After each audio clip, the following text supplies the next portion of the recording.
Hey y'all, we are planting potatoes out here on the homestead, and I cannot wait to show you the easiest method that there is to do so. Check it out. So step number one, expose your soil. We have had hay down for quite a few months now. We're gonna pull that away and see what it looks like underneath.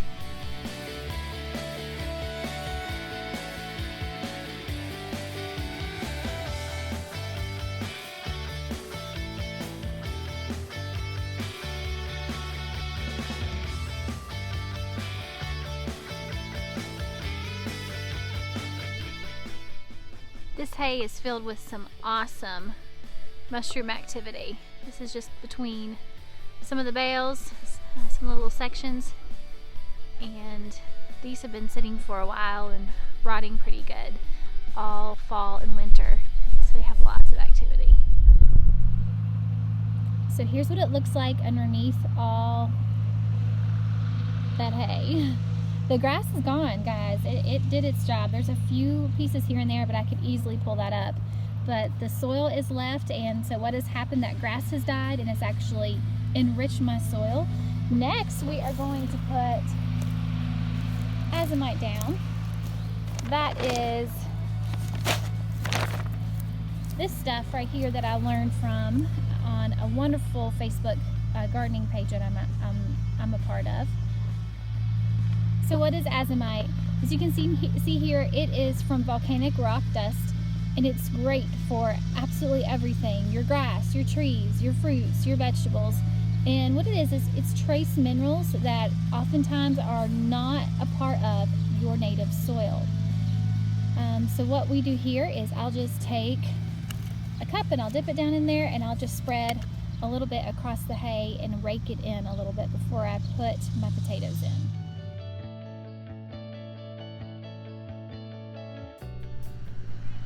The azomite is finished, and what I'm going to do next is take a little bit of this dry hay that you see on top here, and I'm going to lay a very thin layer of it across here. And these are the dividers that I'm going to have between the different types of potatoes that I have. We're planting 5 different types of potatoes today.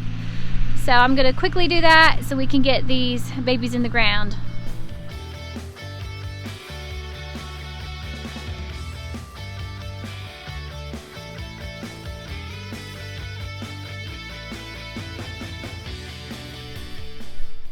I'm going to show you all the potatoes we're going to plant today. The first one is an Adirondack blue potato. We got them from Stark Brothers, but they get them from a family farm in Maine. This is going to go in first, closest to the edge here. Our next, and by the way, these are all seed potatoes. They've been chitting in our garage for a few weeks now. And the next is a purple Majesty. We actually got these from Lowe's because they were on sale. And they have got some crazy eyes going on in there. Those will go next. And then, oh look, there's a slug on the bag. Have I ever told you I do not like slugs? Here we have some red Pontiacs. Wow. It is nuts inside here too. Here's those red Pontiacs. They're gonna do great. Next we have some white Kennebecs. And they pretty much look like the red Pontiacs that I just showed you. They're all going crazy in there too. We don't cut these in half or anything like that. We took them out in the garage and exposed them to the air, let them sit out there for a little while until all this stuff started happening. They seemed like they were drying out a little bit, so we put them back in the bags until we were ready to plant. Our last potato that we're planting today is a Yukon Gold. Let's check these out. They're doing great too. I'm planting them in order from how long they take to harvest.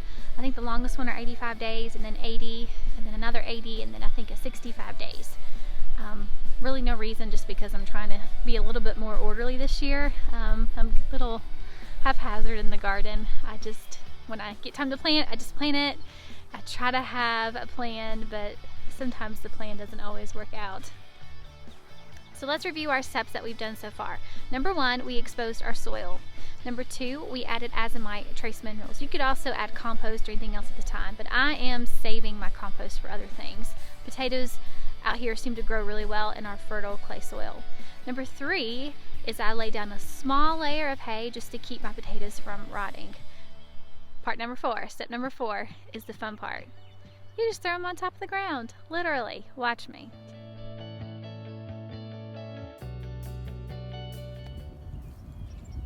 All I've done here is just plop these babies on the ground. I have the Adirondack blue and the purple Majesty, I think. That's what it was, yeah. The purple Majesty's all in the same section here because they take about the same time. The last step, all you have to do, believe it or not, add more of this on top and then you can walk away.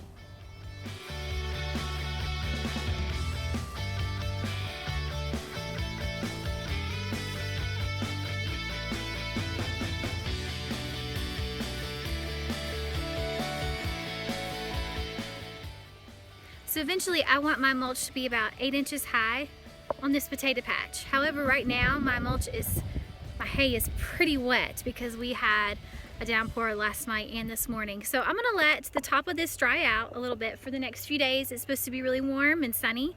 And then I'm gonna put another layer of hopefully drier hay on top. I don't want these guys to rot. So you just have to watch what's going on and be mindful and think about what could happen when you're using mulch. Everyone says to use a lot, but also use your common sense. I know if I bury these right now in 12 inches of this wet, rotting hay, my potatoes probably won't do very well. However, if I let them dry out a little bit and then go at it again, I should be better off. So how easy was that? If you Google how to plant potatoes, it will not show you this method that I just showed you. This is considered the Ruth Stout style of planting potatoes. I've mentioned her before. She was a big believer in deep mulch and no-till. So the important thing is mulch. You don't have to dig, you don't have to keep hilling, but you do have to make sure your potatoes are covered and that there is enough mulch over top of them, and they will shoot through the mulch and do exactly what they're supposed to do. So give it a try. It's a lot of fun. Get the kids involved. You won't go back to the other way of hilling your potatoes, trust me. I hope y'all enjoyed, and I hope y'all come back.